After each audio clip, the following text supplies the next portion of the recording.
What's going on, guys? Today we're going to talk about appraisal. Now, whether you're in full swing for Christmas or we're having this conversation during the summer, this conversation doesn't change. So let's say we list the house for $250 and you get a contract price for $260, let's say.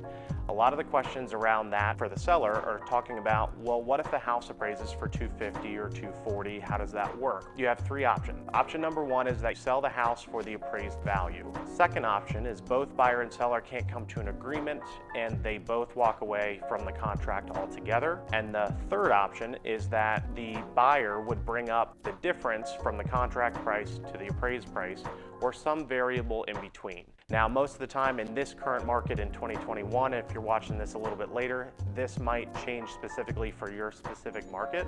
However, in Greenville specifically, what we're seeing is a lot of as-is contracts, meaning the seller doesn't have to fix anything for the contract itself. However, on the contract, it does state that it's contingent on appraisal, or on some contracts, you would check the box, which is called as-is.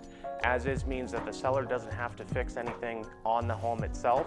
However, if it's contingent on financing might have something where it says it's subject to on that appraisal, meaning let's say that there's a rotted door for the crawl space or there's rotted fascia by the roof. There's going to be a subject to that the seller is responsible to actually fix on that appraisal to get that buyer that loan. So again, the three options that you have as a seller or a buyer is that you sell the house for the appraised value, you walk away from the deal, or the buyer comes up with some variable of contract to appraisal value. If you have any other additional questions about appraisals, I'm happy to walk through what that looks like for your house, your specific situation, whether you're a buyer or seller.